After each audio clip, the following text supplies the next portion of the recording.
Bismillahirrahmanirrahim. Assalamualaikum warahmatullahi wabarakatuh. Alhamdulillahil qail inna ad-dina 'indallahil islam wal qail la ikraha fid din wal qail ya ayyuhalladzina amanu dukhulu fis silmi kaffah. Allahumma salli wa sallim wa barik ala rasulillahi istafahu rabbuna rahmatan lil alamin khatamin nabiyyin wa uswatan lin nasi ajma'in. Faqala laqad kana lakum fi rasulillahi uswatun hasanah. Alhamdulillah, amma ba'd, fa ya ibadallah, usi nafsi wa iyyakum bi taqwallahi faqad fazal muttaqun, fala tamutunna illa wa antum muslimun. Hadirin sekalian, Bapak dan Ibu, terkhusus pada Adinda Yohana, hari ini insyaallah satu di antara saudari kita dengan izin Allah Subhanahu wa taala dengan perenungan, pembelajaran dan pendalaman atas apa yang beliau telah pahami selama ini. Dengan izin Allah insyaallah malam ini akan mengikrarkan syahadat untuk kembali kepada agama fitrahnya, yaitu agama Islam. Penting disampaikan termasuk juga pada Adinda Yohana bahwa ada 3 ketentuan utama sebelum seseorang berikrar syahadat untuk kembali kepada fitrahnya, agar Al-Quran memberikan peringatan dan mengingatkan kembali akan 3 hal yang sangat penting ini. Yang pertama, penting kita ketahui dan terkhusus Adinda Yohana bahwa dalam Islam ada aturan yang boleh jadi tidak ditemukan di keyakinan lain, bahwa tidak boleh ada paksaan dalam memeluk Islam.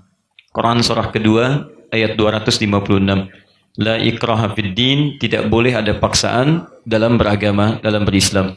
Karena itu kami mohon maaf kepada siapapun yang hadir saat ini, mohon untuk disaksikan. Kita ingin memastikan pada Adinda bahwa keislaman beliau tidak ada unsur paksaan, baik secara halus, apalagi secara kasar. Tidak dibenarkan seorang muslim memaksa orang lain untuk masuk Islam dengan cara yang halus, memberikan bantuan, uang, makanan, atau apapun, apalagi memaksa dengan cara yang kasar supaya dia pindah agama. Saya ingin pastikan dulu supaya nanti keislamannya nyaman, tidak ada kaitan dengan yang lainnya.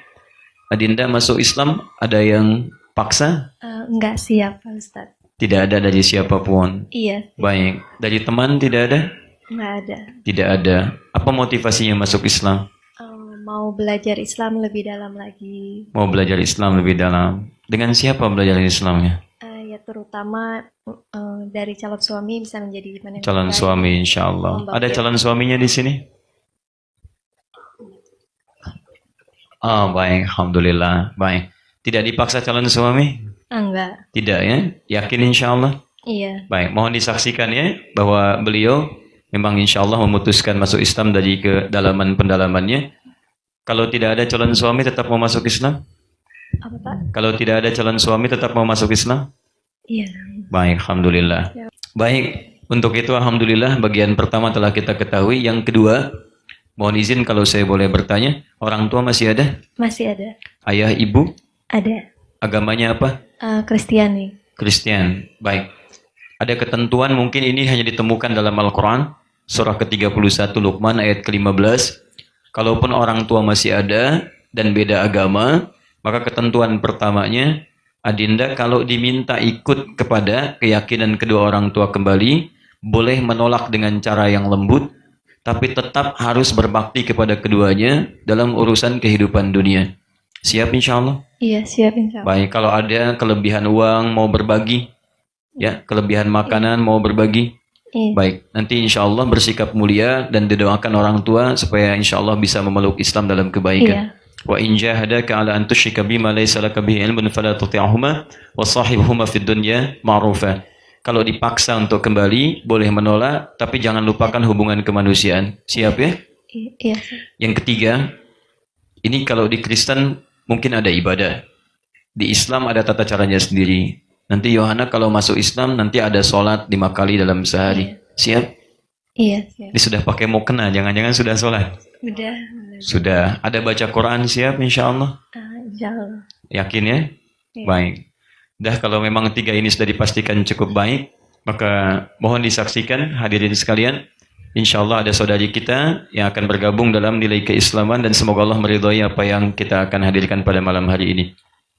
Adinda boleh ikuti saya? Iya. Saya bacakan dulu biografi beliau secara singkat, kemudian nanti saya akan bimbingkan supaya mengucapkan dengan mudah apa yang insya Allah kita akan iklarkan. Bismillahirrahmanirrahim. Nama asli, nama lengkap sesuai KTP Yohana Rossi. Yohana Rosta. Baik, Yohana Rossi. Tempat tanggal lahir Bogor 28 Agustus 1990. Iya. Perempuan, warga negara Indonesia. Nomor KTP tersebut agama sebelumnya Kristen. Iya. Baik, alamat secara singkat Kabupaten Bogor, Jawa Barat. Iya. Baik, bismillahirrahmanirrahim. Adinda boleh ikuti, Iya. tenang saja ya. Baik, pelan-pelan. Ibu boleh dekatkan supaya agak lebih baik terdengar. Bismillahirrahmanirrahim. Bismillahirrahmanirrahim. Bismillahirrahmanirrahim. Bismillahirrahmanirrahim. Dengan nama Allah Nama Allah yang yang Maha Pengasih lagi Maha Penyayang. Asyhadu Asyhadu alla alla ilaha ilaha illallah illallah wa asyhadu anna Muhammadan Rasulullah.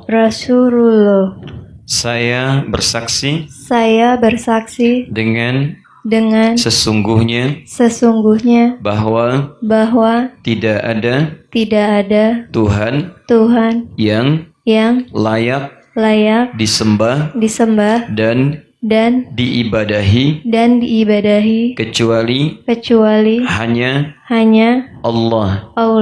Dan saya bersaksi dengan sesungguhnya bahwa Nabi Muhammad adalah utusan Allah yang terakhir. Alhamdulillahirabbil alamin. Kita berdoa ya sama-sama. Alhamdulillahirabbil alamin. Arrahmanir rahim. Maliki yaumiddin. Iyyaka na'budu wa iyyaka nasta'in. Ihdinas siratal mustaqim. Siratal ladzina an'amta 'alaihim ghairil maghdubi 'alaihim waladdallin. Alhamdulillahirabbil alamin. Hamdan syakirin, hamdan na'imin, hamdan yuwafi ni'amahu yakafi mazidah.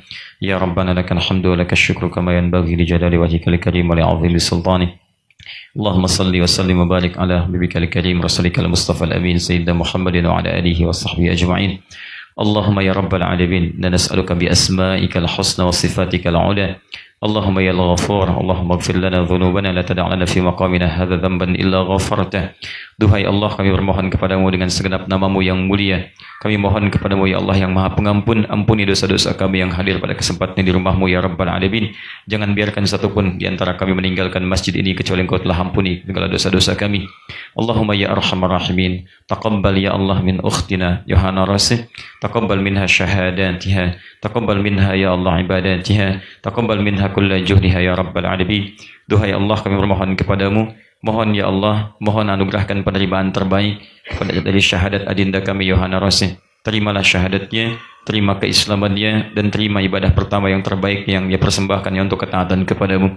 Allahumma ya Allah, Allahumma hadiha siratakal mustaqim, siratal ladzina an'amta 'alaihim ghairil maghdubi 'alaihim waladdallin. Yassir laha baqiyata hayatiha fi masaratiha wa 'awid laha ya Allah jannatika an-na'im bi firdausi kama alladzina an'amta 'alaihim minal nabiyyin was-siddiqin wasyuhada'i was-salihin wa hasuna ulaika rafiqa.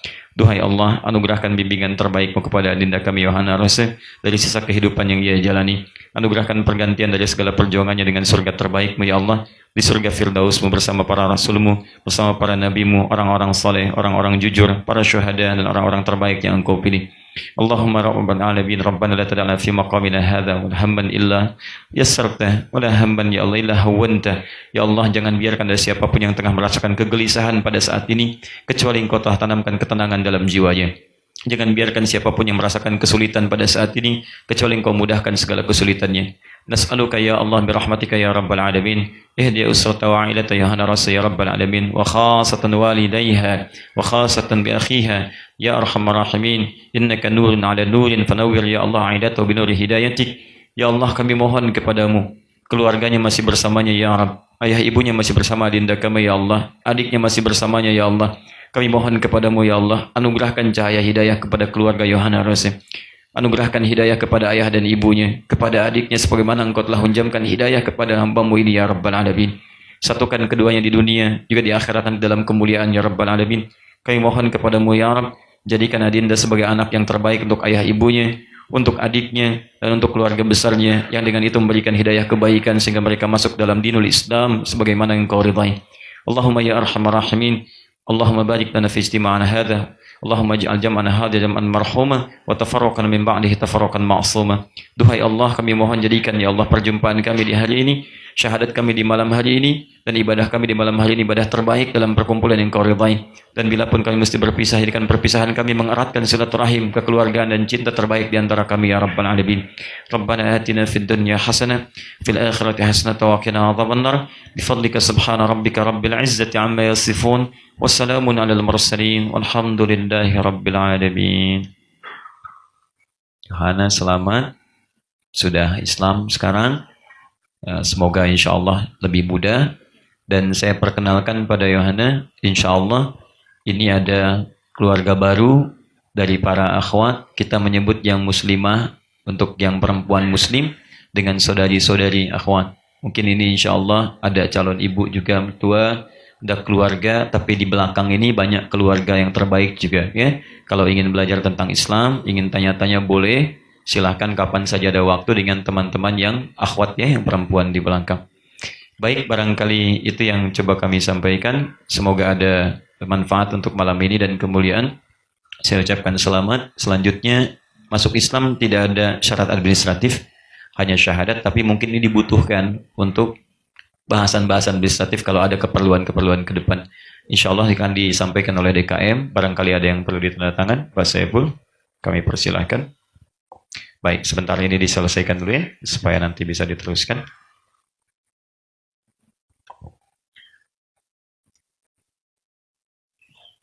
Baik, sudah?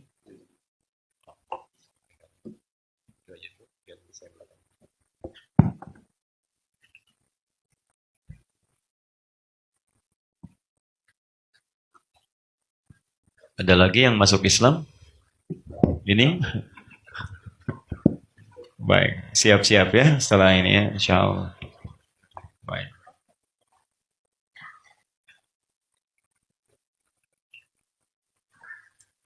Alhamdulillah.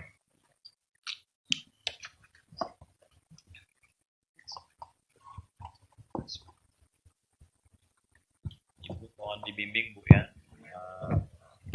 Mohon Ibu perhatikan yang Ibu sendiri ya. Sedikit Bu ya.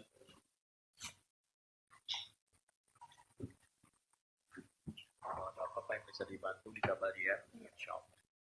Di sini ada ahli tiap Kamis malam Jumat, mungkin bisa ikut dengan ibundanya atau yang lainnya, insya Allah. Baik hadirin sekalian, kami kira itu yang bisa kami sampaikan. Ada sedikit barangkali dari masjid, insya Allah ini mudah-mudahan bisa digunakan untuk awal keislaman Adinda.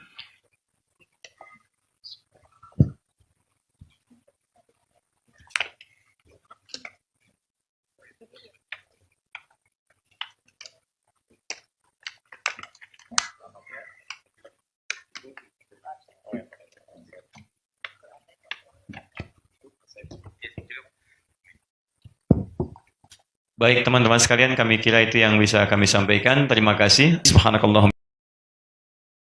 Hamba Tuhan, dulunya saya Muslim, saya mengenal Yesus tahun 95, papi saya haji, kakek saya ustadz, dan saya menerima Yesus tahun 95, bukan saya yang memilih dia, tapi dia yang memilih saya. Bukan saudara yang pilih Yesus, tapi Yesus yang pilih saudara. Tepuk tangan buat Tuhan. Ya. Karena saya percaya banget bahwa kekristenan itu berbicara tentang pilihan saudara. Saya tahun 95 dipilih oleh Tuhan Yesus, ketika itu saya sudah mengakhiri hidup saya dengan cara bunuh diri. Karena saya pikir tidak ada yang bisa memuaskan saya lagi di hidup ini. Ya, dan saya sudah mencoba semuanya. Saya sudah mencoba semua dosa yang saya pikir itu enak. Ya, gak usah dicoba saudara, saya sudah mencoba, gak ada dosa yang membawa kita bahagia. Cuma sesaat, habis itu pasti membinasakan. Jadi ketika saya sudah mencoba semua dosa, sampai di satu titik saya jenuh dengan hidup. Saya jatuh dalam berbagai dosa. Dan iblis datang ngomong, bunuh diri aja, hidupmu sudah hancur. Waktu itu tahun 95 saya baru lulus SMA, masih sangat muda. Dan saya berpikir mau mengakhiri hidup saya, tapi disitulah Tuhan datang menolong saya. Tuhan datang menolong saya, saudara, dia angkat hidup saya, dia selamatkan saya, dan dia ubahkan saya. Kalau sampai saya bisa ada hari ini, itu semua karena anugerah Tuhan. Makanya saya tidak pernah bisa berhenti menangis dalam hadirat Tuhan. Siapa yang menyangka seorang Debbie Basjir yang tadinya sudah mau mengakhiri hidup, yang sudah hancur, yang menjadi sampah, mungkin di dalam keluarga, bahkan mungkin bagi orang sekitar, tetapi di tangan Tuhan kita bisa menjadi sesuatu yang berbeda. Karena Tuhan itu memang luar biasa. Dan ketika saya mengenal Yesus tahun 95, itulah titik balik dari hidup saya. Ketakutan terbesar di hidup saya adalah mengaku Yesus depan keluarga saya. Kenapa? Papi saya itu dari kecil saya sudah diwanti-wanti, jangan berteman dekat sama orang Kristen. Kalau kamu sampai jatuh cinta sama laki-laki Kristen, lebih baik papi masuk penjara, papi bunuh kamu daripada kamu bikin malu keluarga. Jadi saya tuh dari masih kecil, ya remaja, saya tuh nggak berani jatuh cinta sama laki-laki Kristen. Saya harus mengaku Yesus depan keluarga saya mengalami perubahan. Saudara, dulu saya baca Alkitab tuh di kamar, sembunyi. Ya, dulu belum ada YouTube, belum ada handphone, belum ada Google. Mau tanya tentang kasih karunia di Google, nggak ada. Makanya saya mau bilang kalau sekarang ini saudara tidak bertumbuh dalam iman, kebangetan. Kebangetan. Sekarang saudara mau cari pengajaran apa, semua ada. Dulu saya handphone aja belum ada. Bacanya Alkitab, saya sembunyi di bawah bantal, di bawah kasur, saya tumpukin pakai kain-kain jangan sampai ketahuan. Kadang saya harus baca Alkitab di kamar mandi. Tapi Alkitab berkata iman itu bertumbuh dari aniaya. Saya menghadap papi saya bilang, papi saya mau ngomong apa? Saya mau minta izin, mau kemana? Ke gereja. Papi saya kaget. Yang pertama keluar dari mulutnya dia bilang begini, oh ini penyebabnya. Makanya akhir-akhir ini papi lihat kamu jadi aneh. Kamu tunjuk tetangga mana yang pengaruhin kamu jadi Kristen. Saya bilang, saya bukan Debbie yang dulu papi, Tuhan Yesus yang rubah saya. Saya mulai mengalami tekanan, saudara. Saya tidak boleh ke gereja, nggak boleh keluar rumah. Setiap hari hanya air mata. Ya, tiap kali ketemu papi di rumah dia bilang, setan kamu tuh iblis. Saya cuma terus belajar melepaskan pengampunan. Dan orang yang pertama kali saya lepaskan pengampunan adalah keluarga saya sendiri. Akhirnya saya terus melepaskan pengampunan sampai akhirnya tahun 96, papi saya suruh saya memilih antara keluarga atau Yesus. Papi saya bilang, kamu pilih keluarga atau Yesus? Kalau kamu pilih Yesus, angkat kaki dari rumah, jangan anggap kamu punya keluarga. Dan kalau kamu pergi, jangan bawa satupun ijazahmu. Saya mau lihat Yesus kasih makan kamu pakai apa. Berat, sangat berat. Saya mengasihi keluarga saya. Saya pamit, saya pergi dari rumah. Papi saya nangis berlutut di kaki saya. Dia bilang, Debbie pikir baik-baik. Papi merendahkan diri, merendahkan apa martabatnya papi cium kakimu, tapi tolong kembali kepada agamamu. Terngiang di telinga saya, barang siapa menyangkal aku depan manusia, aku akan menyangkal di depan Bapa. Saya tinggalkan keluarga saya baru lulus SMA pada waktu itu. Saya sudah mengalami betapa perjuangan mengikut Tuhan itu tidak mudah. Seringkali ada tawaran untuk saya kembali lagi. Waktu itu saya tinggal di tempat kos-kosan. Dari kota Poso, saya ke kota Palu, 7 jam perjalanan. Di Palu saya tinggal di kos-kosan, di tempat sepupu saya. Untuk bisa numpang di situ, kalau mereka sudah berangkat kuliah, saya cuci baju, saya nyapu, nyetrika, saya masak. Seringkali iblis ngomong, goblok ikut Yesus jadi pembantu. Balik ke keluargamu, tinggalkan Yesusmu. Tapi saya cuma bisa berkata, iblis, aku telah dibeli dan hargaku lunas dibayar. Dan hidupku bukan milikku lagi. Aku telah kehilangan hak atas hidupku, semua hanya bagi Tuhan. Saya diproses Tuhan 1 tahun untuk mematikan kedagingan, keakuan saya. Dulu saya sombong, dulu saya angkuh, dan itu harus diproses untuk menjadi hamba Tuhan. Itu tidak mudah. Ada begitu banyak tawaran untuk saya meninggalkan Yesus. Tawaran dunia. Tapi saya tetap bilang, enggak Tuhan, aku utang nyawa kepada Tuhan. Tahun 96, 97 saya sekolah Alkitab di Makassar. Dan akhirnya saya dikirim ke kota Solo untuk pelayanan. Dan di kota Solo saya ketemu suami saya. Saya waktu mau menikah telepon orang tua saya, papi saya mau minta restu, saya mau menikah. Dia tanya, ini siapa? Ini Debbie, anaknya papi. Oh maaf ya, dulu saya punya anak namanya Debbie tapi udah mati. Jadi kamu mau nikah atau kamu mau dikubur, nggak usah dikabarin kesini lagi. Sampai saat kita tidak mungkin bertemu. Saya cuma meneteskan air mata. Saya bilang, Tuhan, aku pegang janji firman-Mu, 1 orang bertobat, seisi rumah diselamatkan. Dan itu terjadi, saudara. Saya melayani papi saya sebelum dia tutup usia. Dia menerima Tuhan Yesus sebagai Tuhan dan Juru Selamat secara pribadi.